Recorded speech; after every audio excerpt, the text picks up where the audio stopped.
This is Audible.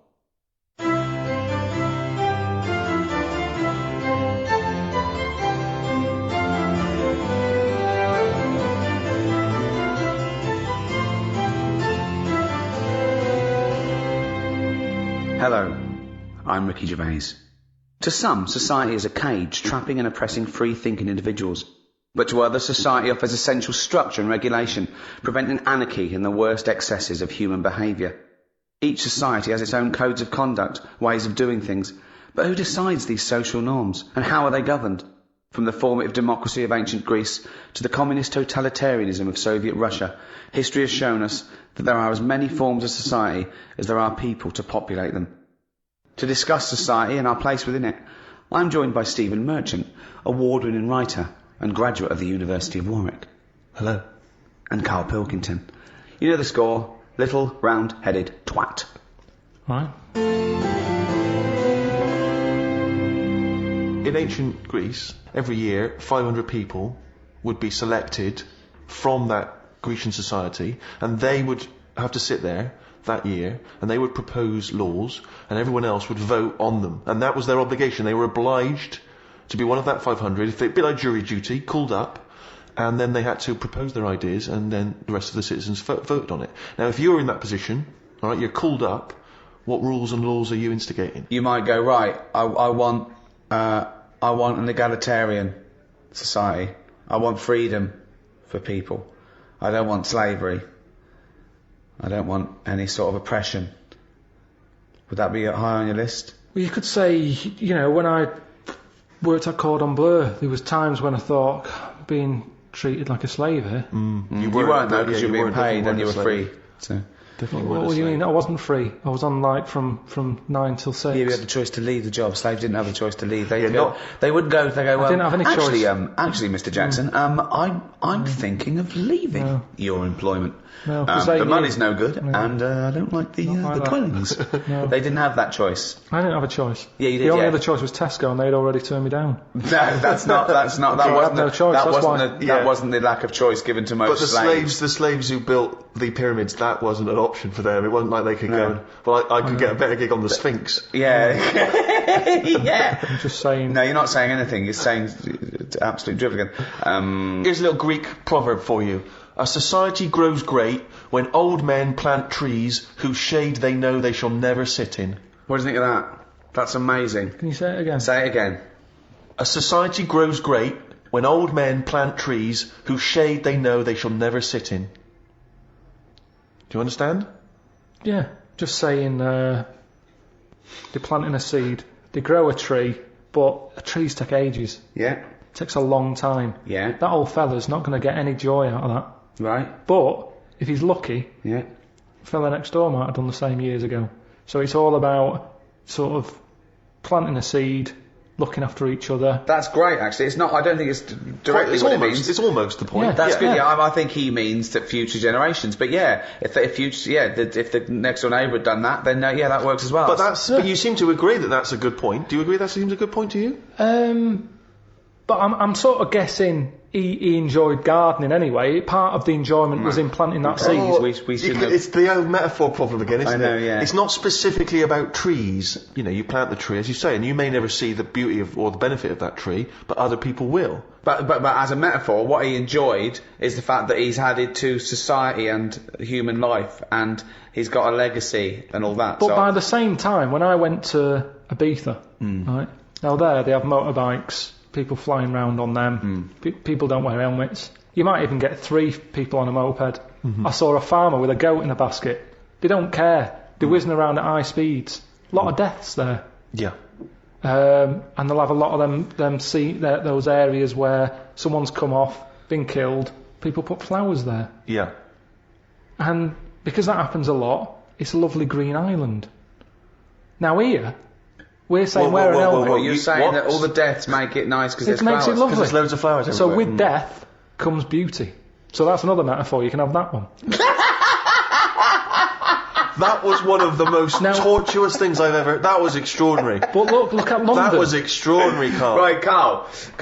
Well, look at London, though. Let me finish my point. Let him finish his point. I'm intrigued. Right, London, councillor with his clipboard, need a speed bump here, I saw someone doing 35. Put some traffic lights there and a pedestrian crossing. Pelican crossing there as well. And a speed camera. Right. Horrible and grey. Okay. No flowers. But you still see flowers left behind where people have died in terrible accidents. They're not You very see that good all the ones. time. It's stuck to a lamppost with elastic band round them. They don't look nice. He's knows the quality of flowers. Yeah, but the point Wow. is Some 15-year-old got run down and you're disappointed at the quality of the flowers. Look at this, Suzanne. Fella lost his head here. Geraniums? Geraniums? Fella lost bloody head. Well, that's so we weird. have to, we have to encourage though. gun crime so that people get shot in inner cities and then we can put flowers up and beautify the area. Is that No, what you're but if saying? an area's nicer to look in, nicer to be in, if it's nicer looking, you don't get people speeding around like lunatics. Because they go, I'm not in a rush, I'd quite like to slow down This there and is look so at the flowers. complicated. So now what you're saying is because an area is grey and gloomy, people speed around to get out of it. In the course of doing that, they knock people down, but then flowers are put up, which then makes the area beautiful, thus stopping people driving around at speed so death no longer occurs. Well, they're cute to getting out of their cars to put down flowers. And they get knocked down. Yeah. By other people on their way to put some flowers down. Yeah. Just sometimes people have to die, don't they? There was a fella outside our house who hit a lamppost. He had a helmet on, but his head come off. You made me laugh at a man's head coming off because the way you said it. But that's the thing. he had a, oh God, there's a man, there's a guy in a house. He had a lamppost, he had a helmet on, but his head come off. So you're saying that because in that one instance, the helmet did not save his life. His head was in great condition. It's just not attached to his body. And that's what I'm saying to you. Sometimes people have to die.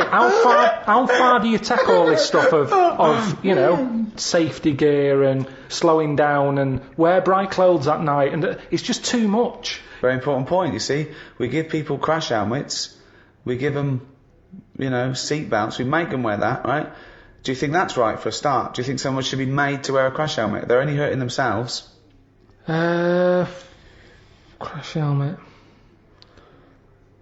I don't think you should get fined for not wearing one. But then if you come off a motorbike and you hurt your head and you didn't have a helmet on, then you can't sort of go, well, they should have had speed bumps there. I didn't realise we were going too fast. Don't forget, we're not just protecting him. He could be a father with 2 kids. So you're going, let him, if he doesn't want to wear a crash helmet, let him get brain damage. Is that what you're saying? I'm just saying, we're over the top in this country. No, but you're saying, if you're saying no, if he doesn't want to wear a crash helmet, let him not wear a crash helmet.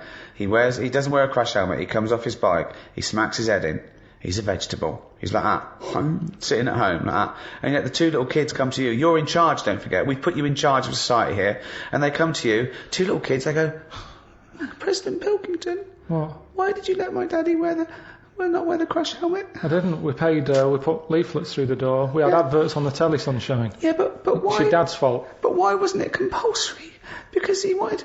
It's not the way we live in, Sonny. Yeah, now I haven't got a daddy. Has he got an helmet at all? Have you seen an helmet knocking about? No, he's a vegetable now. Yeah, he didn't want to wear a crash helmet, but why didn't you make him wear a crash helmet? It wasn't just him, it was us. Why did you turn my daddy into a vegetable? Where's your mum? Mum left when he kept going on about not wearing a crash helmet. I'll put you in a home.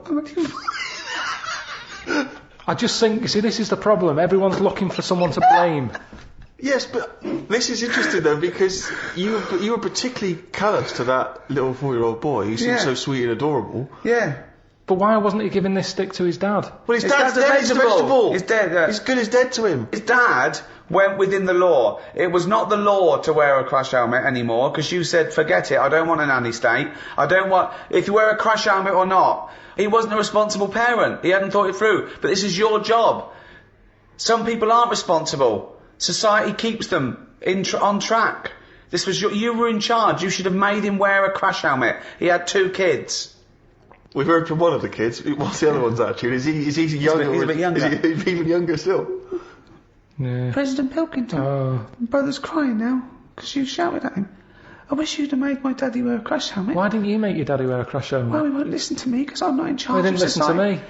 Yeah, It but seems like a bit of a numbnut, to be no, he honest. did listen to you. What did because he do you made for a a new living? rule saying people don't have to Right. wear crash helmets. Right. What? And he listened to you. Did he pop shoes on in the morning when he went out? Or did he need to be here to tell him to do that as well? No, there's certain Oh, things so he you has got can- some common sense then. Well, there's enough, yeah. Oh, right, interesting. So he can be bothered with his trainers, but he can be bothered with helmet. I haven't got a daddy. Jesus. Wow, you are cruel to this kid. You It's are just, mean-spirited all to I'm this saying kid. is, there should be a leaflet. I don't even know how he got in number 10, this little kid. The thing is, But he's got in. You should have at least a courtesy to listen to his point. forget all, I'm sick and tired of having adverts on the telly. Don't smoke, wear an helmet, slow down, watch your kidneys, look after your I liver. haven't seen that one. No, I don't know why. Why can't they just put a leaflet through saying, hello everyone, use your common sense? Yeah. That's all I'm asking. because- That's what I take Because out some as people president. don't have common sense. Everyone's Some got people common are sense. fucking idiots, Yeah, mate. It's not my fault That's then. why that's Not why my there is a fault. government. If we let people, they'd be fucking idiots. They'd be eating turkey Twizzlers and fucking watching Big Brother and X Factor But they all are day, doing. They are and then doing. letting their kids run riot in But the they street. are doing. Some families do just eat turkey Twizzlers. Yeah. There is little knobheads on bikes playing out till God knows what Exactly. hour. So it's happening anyway. But Yeah, then- but that's no argument, is it? It's happening anyway. That's no argument, Carl. It's what we've talked about here. Social responsibility. The reason people get into politics is because they feel it's their obligation to change those things. This is your approach. I wash my hands of the whole affair. Yeah, I don't that the people who don't wear an helmet sort of they do themselves in, and that's cleared them off. That's one problem sorted. So you think you're being Darwinian? You're thinking survival of the fittest. The idiots will soon, but they don't, because they're not just the victims. The dead person isn't the victim. It's a very good example is okay, we've talked about it before. People who smoke know that it's dangerous. We know now that smoking gives you cancer, but why is that still legal? And yet people know that and they still smoke. Fat people know that they're going to get out of breath and clammy, and yet they still eat more. They get depressed, they're eating more. They know that they're going to be constipated for a year and a half, but they're still shoving in chocolate cake instead of carrots. But because that's what I'm saying. Why don't we stop them? Why don't we stop fat people eating? If you've got a smackhead and you really love him, you intervene, you grab him, you put him in a cupboard, you go, you're not coming out. He goes mad for about a year, then he thanks you for it. Yeah. So lock fat people in a cupboard. And just can't put get 'em carrots in. under the door. What? The thing is, there's got to be some Carl, responsibility. grab Ricky. There's a cupboard over there. You've got to take some responsibility, haven't you? Now, if it's your own fat kid, stick him in your cupboard. But what I'm saying is, as a counsellor, I'm not spending taxpayers' money on cupboards to put the fat kid in. So, back at the Chosen 500 in ancient Greece, right, you're one of them. What other things? I like that saying, the one about do to others as you'd like to be treated yourself. Yeah. Yeah, that's a good one. Pop that on a leaflet, pop it through the door. But you seem to be doing a lot of leafleting. That seems to be your entire governance seems to be guided by popping leaflets through doors. And I get a lot of leaflets, so I'm presuming the rest of the country does, and it's not always working. So maybe sometimes you've got to instigate something a little bit more strong-minded than fucking leaflets, my friend. Maybe you've got to make a Also, couple of laws. this thing You've got to that stand every up. individual can go, how would I want to be treated? Well, I'd want someone to throw cake at me. Yeah. Because I'm a greedy bastard. I would want someone to steal my telly. I'd probably start on the way you look. Right, go on. I'd just say, right, make an effort, tidy up your house, and I'd have some sort of. I'm poor. Doesn't matter. You can still tidy up. Can we get better houses then? Because Well, look after the one that we've let you. Yeah, Get it's rid of fallen that down. old mattress that's in your garden there. Clean the windows, and then we might give you a nicer one. At the moment, you don't deserve anything nicer. And that's what I'm saying. You've got to be honest with these people. Wake them up. I like that. Sure, you've got to be honest with them. You've got to wake them up through the heavy leafleting campaign. yeah. But do you see the problem with some of what you're saying, Carl, is that it's very hard to enforce that in Yeah. law because it seems unjust and unfair. You can't really start legislating against people's looks or whether they want. I mean, you have to keep your house tidy. I mean, who decides how tidy it has to be? It's the tidy police. I mean, that's a strange. Well, hold on though. I like wearing sort of these denims. It expresses who I am, and I like wearing a beard because I just think it's natural. I don't really like shaving, and I like this sort of smell. I like this smell of BO. That's who I am as a person. So how can you impose that on me just to be part of society? Who are you to infringe my rights as an individual? What do you want out of life? Well, no, I think I just like to say I don't want to conform. I don't want to just shave and wear a suit and I keep myself to myself, and I like to just grow a beard and eat porridge with my hands. I'm not hurting anyone, so I don't know why I have to conform to that society. Well, there's nothing I can do for you. You're wasting my time, really. Although I do feel ill, I need to go to the hospital now. So I'm gonna go to the hospital now, if that's all right. Is there care for me? Well, what's up with you? I've got diseases from like eating with my hands, and there's things growing in my beard. Right. So we clean that up for me now. No, because it's all been brought on yourself. Well, no, but that's irrelevant. A lot of people bring things on themselves, but you can't just like ignore them because it's just part of it's a bad society. So how did they learn then? I don't know why I'm being punished for being stupid. How did they learn then? Well, I don't understand why I've got to worry about you. I've got proper ill people.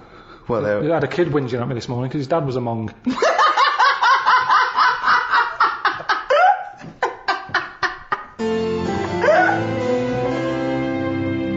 Obviously, in China, you can only have one child, can't you? Is that something you feel we should bring in here? Yeah, I think we've got to. I don't know about one kid. I just sort of concentrate on who can have a kid, as opposed to if someone's got a load of money and they're good at looking after kids, let Madonna have as many as she wants. But if it's someone who's social engineering you want to do. But hold on. But what you said then, if you're bringing them into a poor family, what's the point? What good is that for anyone?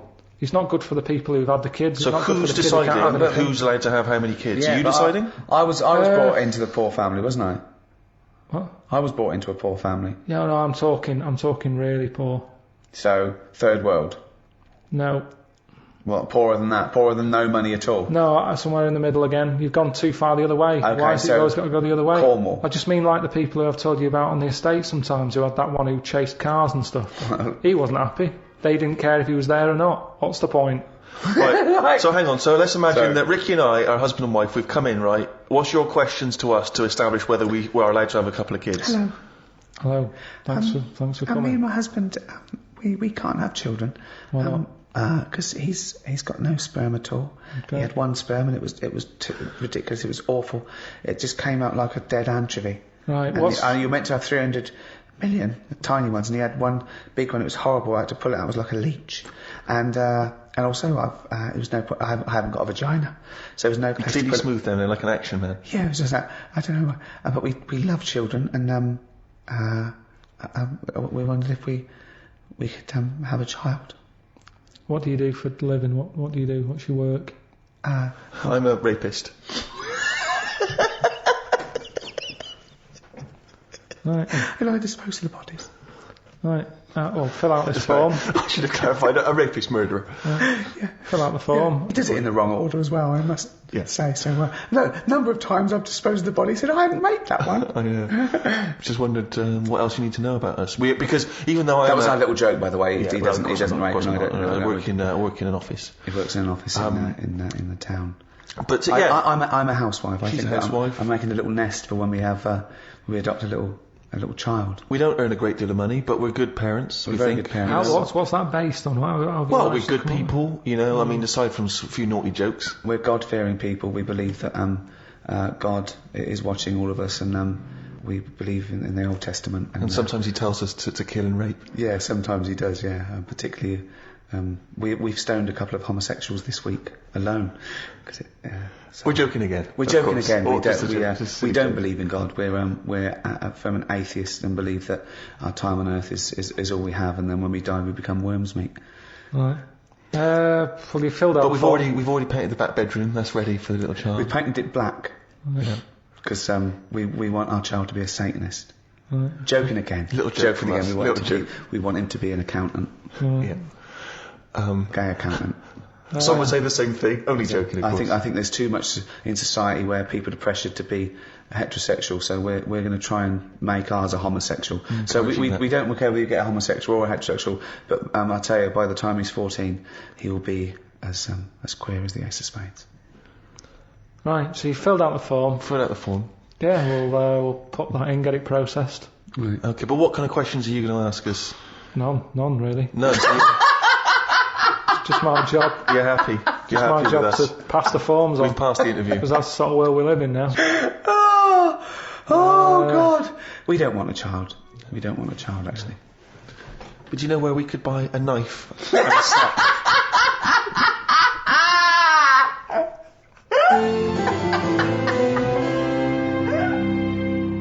We talked about the little fella planting a tree that he will never sit under. He's given that to the next generation. Okay? Now, big discussion about donor cards. Of course, there's no reason not to give your kidneys away after your death, to all your organs. They're no good to you, and you'll be helping life. It's perverse to me that you wouldn't want to donate your body to a worthy cause after your death. Medical research, whatever. You agree with that, don't you? Well, you know how I feel about it a little bit. I don't like the idea of certain bits. Why not? What does it matter? Just because there's certain bits that are really personal to you, aren't they? No, there's not. What bit is more personal than another bit to you? Well, like I've said, my eyes. They're my eyes. They see stuff I like.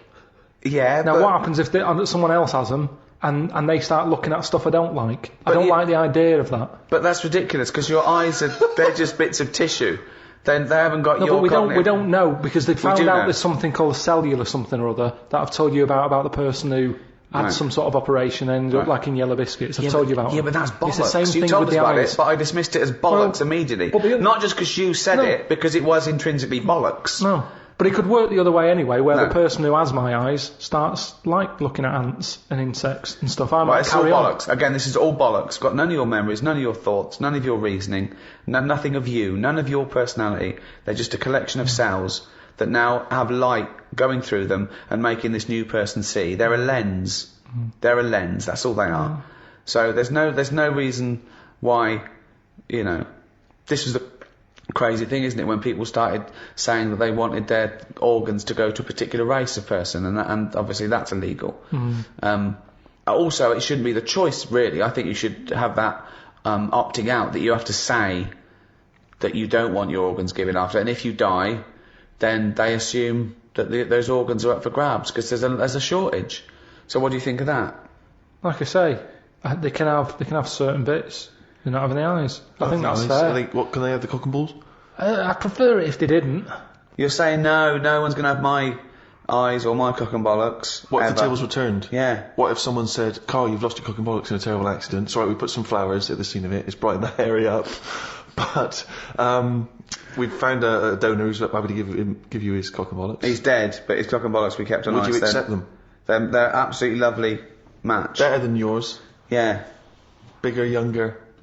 Yeah, go on then, I'll have them. You'd have So you would you'd have someone else's cock and bollocks, but then you wouldn't donate yours to someone else. What about this? What if you discovered later, right, that the person who donated the cock and bollocks, right, was a sex pervert? was a homosexual sex pervert? I don't think though that I'd bother looking into the history of these cock and bollocks. It's not like You accept the willy-nilly, but what if you just found out by chance? That was his name, willy-nilly. That was his stage name. And What he'd if come you on and found show out him off. by and chance? How do I find out by chance? What's the scenario They there? say, well, the doctor goes, I should tell you, I know you believe in a load of shit about Yellow Biscuits and bollocks like that, so I'll just tell you in case anything goes weird, this was a sex pervert's cock and bollocks, so if you find that you're sticking these through letterboxes, don't worry, it's not your fault, it's where they wanted to have gone. That's Would it concern you if you accepted the cock and bollocks that had a past like that? Yeah, because the problem is, it wouldn't be that bad if I had his eyes. Right. Why? Because then I'm seeing what he wants to see, and That doesn't make any sense at all, Carl. but unfortunately, It makes no sense at all. The match is wrong. The eyes don't go with the cock and bollocks anymore. I don't know. So something's going to lose out here. Either the cock and bollocks, they're not going to get what they want anymore, or the eyes are going to be upset. So are you scared of the idea, to go back to your Yellow Biscuit analogy, that the cock and bollocks you inherit, that whatever the previous owner did with them Lives on. Bollocks. that scares you, does it? Okay, there's one final scenario here, Carl. Okay. You haven't opted out, so your organs go to where they like. Now, unbeknownst to you, there's a big waiting list. There's a thing they've got all your details, and you said, yeah, whatever. I don't want to know. You wouldn't want to know, would you, after you die? where it goes. You say, I don't, because you've said you don't want to know. If you don't know, you have a lovely life. When you die, they can go anywhere. They can do what they will, okay? Now, unbeknownst to you, they have got it down. They've donated your arse, right, for use to a gay rapist with AIDS, okay? So they are saving a life there. So when you die, they go, right, it's still warm, get that gay rapist with AIDS round here, because that's going to stop him raping someone, give him AIDS. He comes round, he's straight up there. He's shagging you, right? You're basically saving a life, right? We'll let him do that, right? Sorry, I'm confused here. What? Why is the gay rapist with AIDS got the arse? He's still connected to Karl. They've donated the arse. So when Karl dies, the doctors go, right, we're going to stop a terrible thing here. So the gay rapist can shag the arse? Yeah, he shags, goes round, he shags Karl, gets out of his system and goes, phew, that stopped me. Yeah. Right, okay. Right, so it's just Karl's disembodied arse on the... No, it's the whole Karl. But Karl's dead. So Karl gets struck and he's having a heart attack. They go, free, clear. They go, no, we've lost him. At 10:01, they go, oh, he's an arse donor. And they go, okay, where's the nearest gay rapist with AIDS live? Next door, get him round here. They go, okay, the gay rapist comes round and goes, where is he? Right? He goes, there he is, right? So Karl is face down. Now they turn him around, they go, there's the arse, you've got 10 minutes, then we've got to bury him. I'm surprised you didn't know this guy was living next door. Right. So, the gay rapist gets on top, he goes, right, this is lovely, right? He's loving it, he's shagging you. Right, now, this is the weird thing. The doctors next door, they go, okay, the gay rapist will be finished soon, and then we have to bury him, but we should inform his next of kin. They go, oh, it's Suzanne. They go, your husband's dead, he's out of touch. She goes, oh my God, come round and just identify the body. I'd leave it a couple of minutes, but then come round. She goes, oh God, I'll be right there. So Suzanne's on her way. The gay rapist, right? He's pummeling you away, right?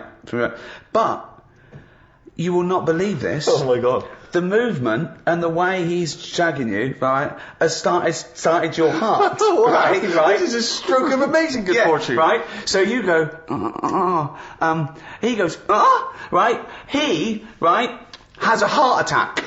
Right? And he flops down on you. He just like headbutts the back of your head. So now, you're both naked, this gay rapist is up your arse, he's dead, right? The shock is you go, fuck me, how can I get out of this, right? You wriggle, you fall onto the floor. So now, he's on the bottom, face up, you're on top of him, he's still in you. His cock is up your arse, you're sat on him, wriggling, Suzanne walks in, goes, Karl, what the fuck are you doing? She's heard about me being dead, hasn't she? Because she's come to the hospital. She goes, and they go, he's in there. And she goes, he's not dead, I can see him. They go, oh, because with the terrible... She bursts in, there you are, on top of him, wriggling to try and get his knob out your arse, right? You're sitting on a man who's dead. What do you say? I'd just say we got to join Booper.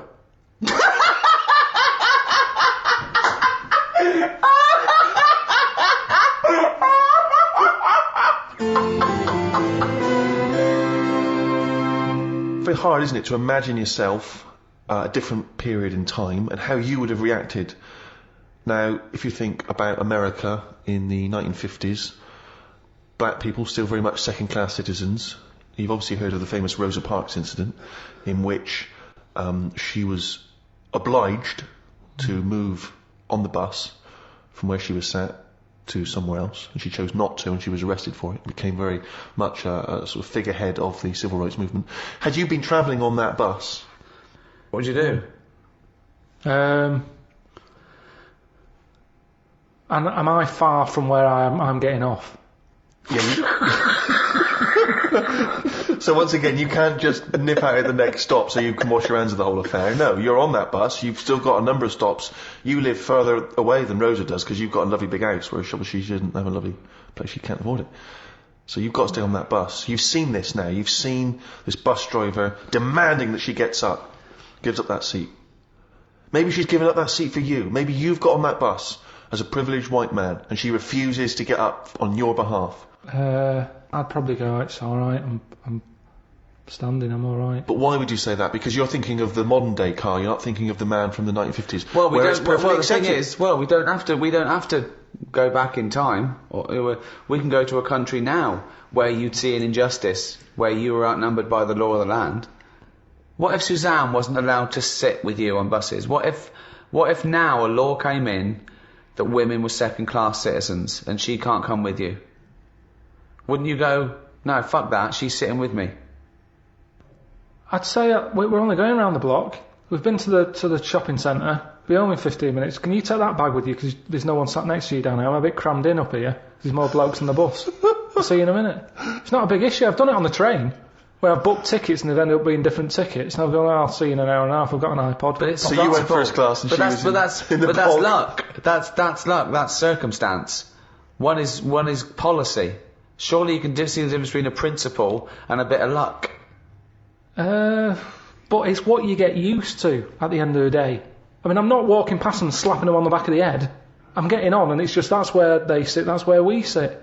Like men and women going into a separate toilet. Carl, let's put this to I mean, obviously, this is too much for your head to... You're on a bus, right, and there's a few white people, and I'm the driver. And they're being racist to a black kid. Right, I'd go, if I'm driving, I'd go, lads, stop that, will you?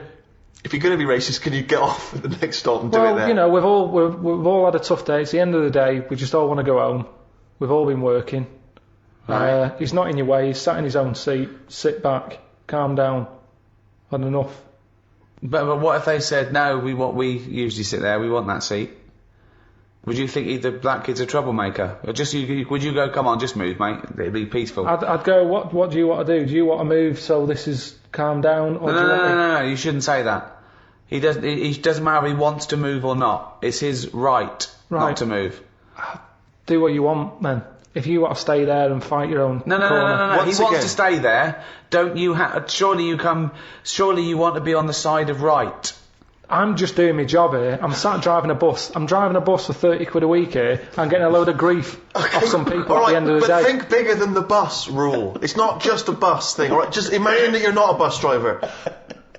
Alright? No, but that's what we're talking about here.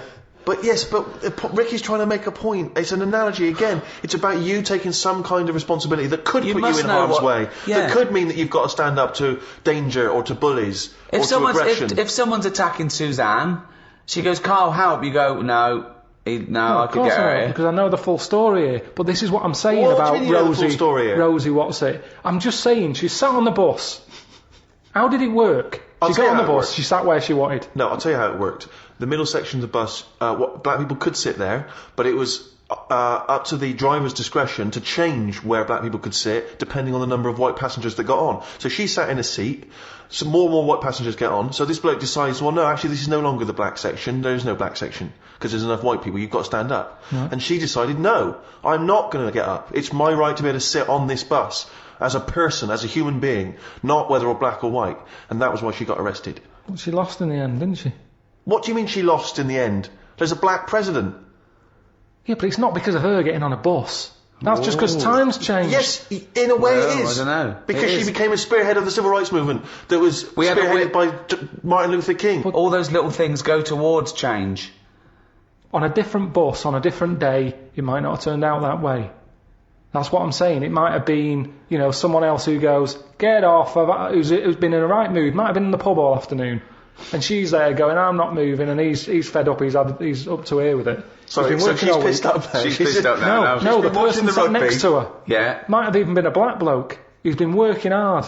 And he's like, I don't want this. But it's interesting you say that. The bus pulls over, the police are called in. But you say this, it's interesting you say that because in the Rosa Parks incident, there were a number of other black men, all of whom did stand up. I think 5 of them were there, and 4 of them stood up, and she stayed sat down. So there was 4 people there who did choose the easier route, the easier life, and she stayed sat down, and she's the one who went to prison, and she's the one who's remembered because of what she did on that day. It's difficult, isn't it? If I was on there, I'd weigh her up. Is this woman doing this as like a good cause? Or is she just a trouble causer? Because she just seemed like, I'll do what I want. Now that's fine. You'll always get people who do what they want, and they do change the little rules along the way. But I bet when she was doing it, it wasn't like a big stand up, this is the day I'm going to do it. It's just happened to, she was fed up that day, she didn't want to get up. Lazy. She might just go around law breaking all the time, and she's remembered now because she'd made a change about bus seats. But when she got up that morning, did she say I'm going to do that, or has she been fly tipping before she got on the bus? This is what I'm saying. Is she just No, she's not a troublemaker. She's someone who already had a burgeoning interest in the civil rights I mean, I really thought the Rosa Parks incident was pretty cut and dry. The fact that Carl's managed to find an ambiguity in it is extraordinary. I love it. Tell me something else about Rosie Parks. Oh, for God's sake. I don't know what she's got to do to win you round, Carl. Honestly, I didn't realise it would be this difficult. Carl, Thomas Jefferson, you know who he is, once observed, a nation as a society forms a moral person, and every member of it is personally responsible for his society. But Jefferson's fellow countryman, as you know, the American writer and intellectual Randolph Bourne, noted some years later, society is one vast conspiracy for carving one into a kind of statue it likes, and then placing it in the most convenient niche it has. So one saying, no, this is why we're moral people. The society is great for us. It turns us into responsible people, okay? And we should love that society and make sure it's perpetuated. But Bourne said, no, it's just a way to mould someone into what it likes and put it into a little box so it can't hurt anyone. Yeah. Okay, yeah, that's not, again, it's... No, Which one are you yaying to? both of them are right. Both of them are right, but they're contradictory. They're both opinions. They're certainly opinions. But I mean, I don't know why I am the way I am.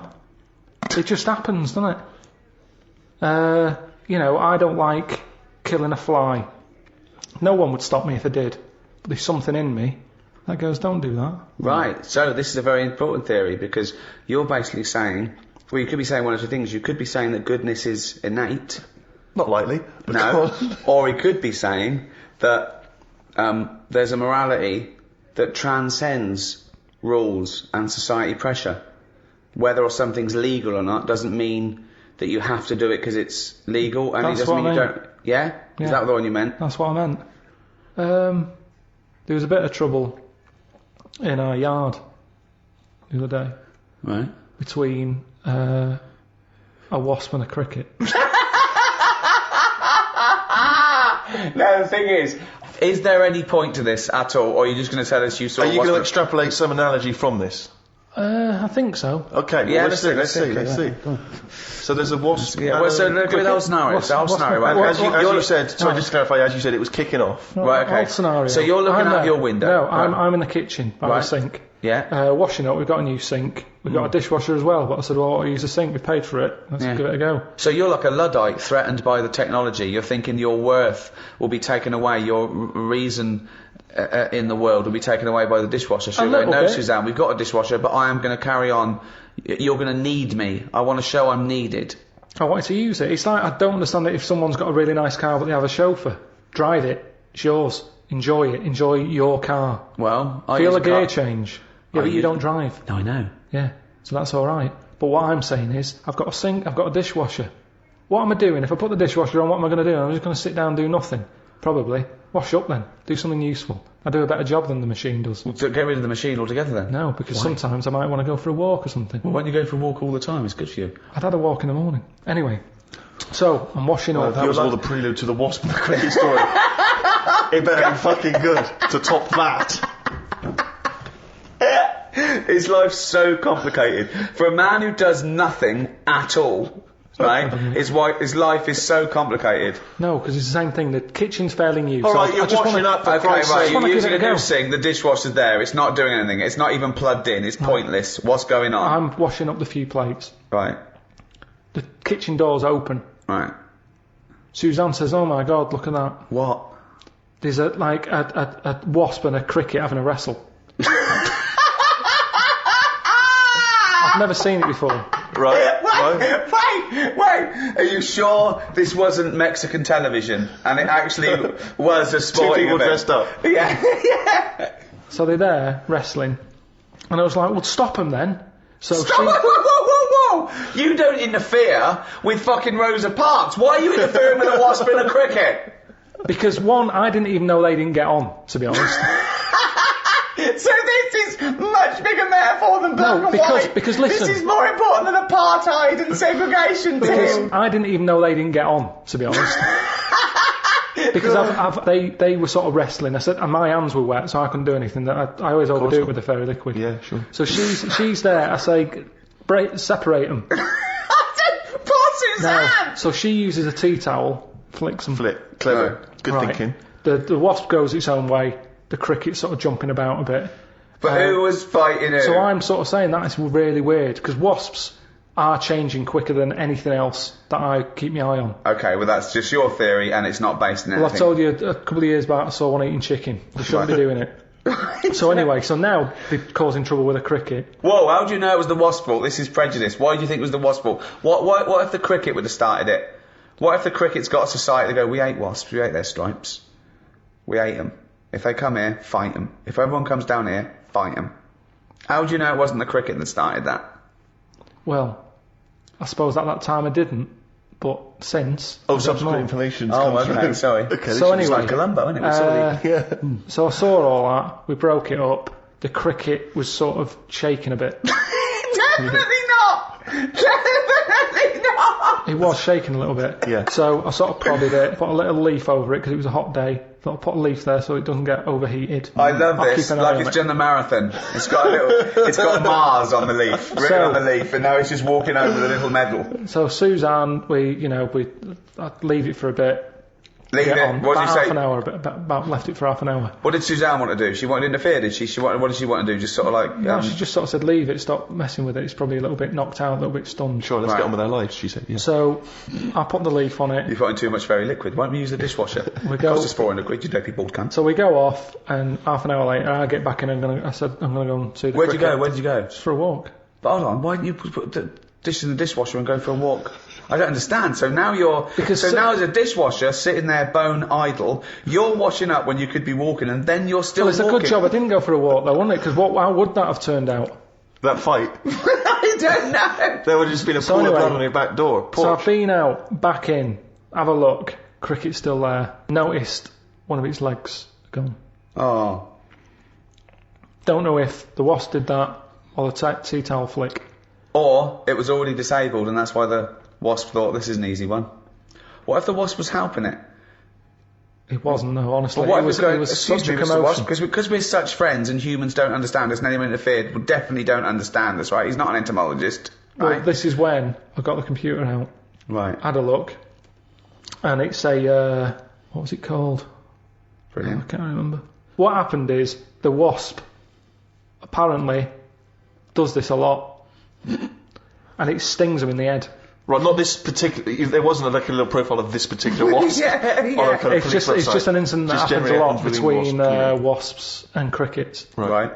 So it stung it in the head, and what happens is it's that whole thing that we've talked about before, where it lays an egg. Right. So I was sort of having a look, seeing if I could see any sort of holes in its head, and it just kept sort of moving its one leg, like, oh, I can't handle this. What do you So mean it's moving its one leg? it was sort of just moving its one leg quite slowly, like it's just But come it's only out got from one an leg, but operation. it's lost one leg, you said? Yeah, it's lost one. Yeah, it's moving 5 legs slowly. No, it's one big one. We've got one big leg. One big leg at the back now. It's normally got two that it uses to jump. Oh, I see. So, okay. So it's now it's Right. only got one. It's sort of like, oh, it looks groggy. Is it not a grasshopper if it's jump? Is it not? What colour was it? Is it like? Sort of beige. Oh, it's probably a cricket. Yeah, So anyway, it's important. So you were worried that crickets aren't aware of the dangers of wasps. You did a bit of leafleting amongst the cricketing community. I just had a look online and saw that, it's a popular thing that happens. It's sort of like a bit of a mugging. It said you can leave them for about half an hour. They normally come round and they don't know they've had an egg put in their head. But There's no way it said leave them for half an hour and they come round. They don't have an egg. But there's no way it said But that. it said they're normally stunned for about half hour. Have you had an egg put in your head? Fucking ostrich egg, by the look of it. It's coming out the top. So anyway, I picked it up, I placed it under a little tree. I said it's in the shade again. No wasps can see it there. Let's just leave it. But you've just left that cricket to now die in agony when that maggot goes round his head and comes out a wasp and leaves the carcass. Well, this is when Suzanne came up and said it wasn't moving. I sorted it. What do You you mean? sorted it. She sorted it. What do you You want wanna to say do? anything What else? do you mean? Well, I said, what do you mean you sorted it? She said, Read it's between best the that I lines. don't tell you. What, sorry. She said she sorted it. Wait. Do you think that we're in the mafia and we're being wiretapped? Say what happened. No, well, she just said she sorted it, and I said, what, sorted what? Because I'd forgotten about it at that point, I was painting. And she Right. said the cricket. Right, what do you think she meant by sorted it? Well, by the look on her face, the way she said it, I've known her for long enough, so I know that she meant it's not good news. Yeah, so what happened? So from that, I took for granted she means... Say it! I've stopped it being... it's no longer in misery. So what do you mean? What? What did she do? She crushed its head. Because she said it was moving specifically just the head? She just crushed the head? With a stone. She got a tiny head-shaped stone... Squashed it, because that's where all the action is, isn't it? So she said it was too cruel watching it, sort of shaking about with its one leg and stuff. You had to kill it. I imagine I had this vision that one day Suzanne just having to say to his parents, I sorted it. I had to put him out of his misery. What? I just couldn't bear to see the twitching like anymore. No, you didn't like to know, but I just took a rock. Yeah, and just squashed its head. What was in it? There was nothing in it. It just caved in. Was there an egg in it from a No. It was like you know when you get a blown egg and then you crush it and there was nothing. Nothing in it at all.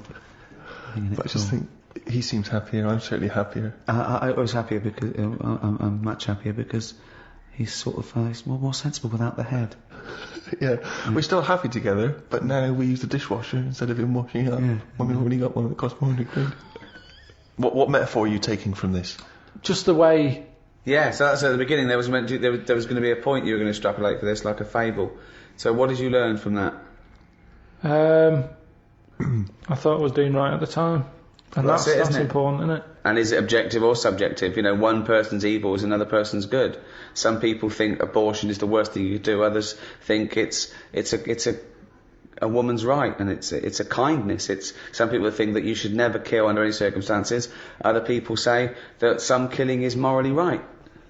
Again, should an action be judged on its intent or its result?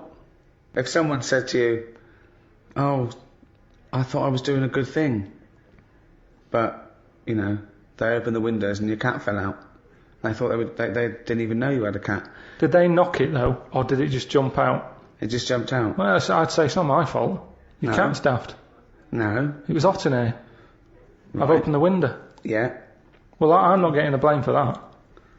No, that wasn't my point, was it? That if you open the window, right, and they come home and you go, "Oh my God, the cat jumped out and killed itself." You go, "Oh my God, I'm so sorry. I opened the window because I wanted to let some air in. I was doing a good thing." So did I know it jumped out? No. I'd probably say, "You sure they didn't do that before I got here this morning? Did you have the window open?"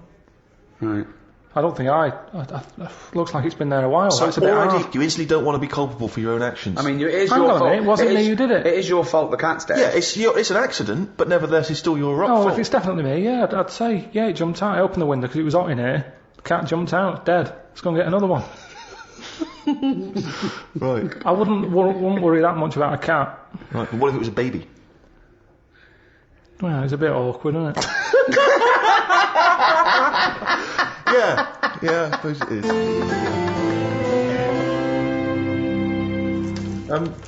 Karl, I'd like to ask you, if I may, stop twiddling that. Now, this is interesting. You were fiddling with a bit of plastic there, and it was annoying me. And I know that a lot of things annoy Ricky, get very infuriating for him. Social etiquette. Now, that's that's not obviously inscribed by law. These are just things which have built up in society. So, for instance, it's impolite to sneeze and then shake someone's hand. Yeah. Or sneeze straight in their face and go, "Oh, sorry, I've got swine flu." Now, those things are obviously good practice in terms of avoiding the spread of disease, so that makes sense. But other things also, are it more might just arbitrary. be disgusting. If someone hasn't got a disease, I don't like to see someone sneeze on the pavement or sniff or scratch their arse. So social etiquette, I mean, how do you decide... I mean, what prevents you from being truthful and honest at all times? I don't know, there's something in you, and sometimes you can just pop it out, can't you? I've been in a situation when I've said stuff and I've thought, why did I say that? Go on. But it's not always... in the dentist. Last time I went to the dentist, I was sat in the reception bit. Big fat woman comes up the stairs. Massive she was. Had a right sweat on. Right. She gets there and... Out of breath. Yeah, she was... Again, I mean, she was friendly. Dead friendly, but kind of like, leggings on. Sort of, shoes but not on properly. She was stood on the heel. Yeah. You know, like she couldn't be bothered. Yeah. It's like greasy hair. And she went up and she's been all happy and everything. And I think that's what annoyed me. So when she sort of said, oh yeah, I've lost weight, she was talking to the woman behind the counter.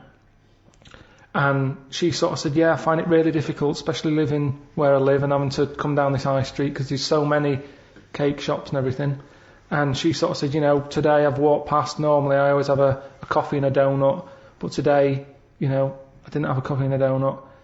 And I just said, why was it shut? Right? No, you didn't. I did, honestly. Honest to God, on my mum's life. I said, why was it shut?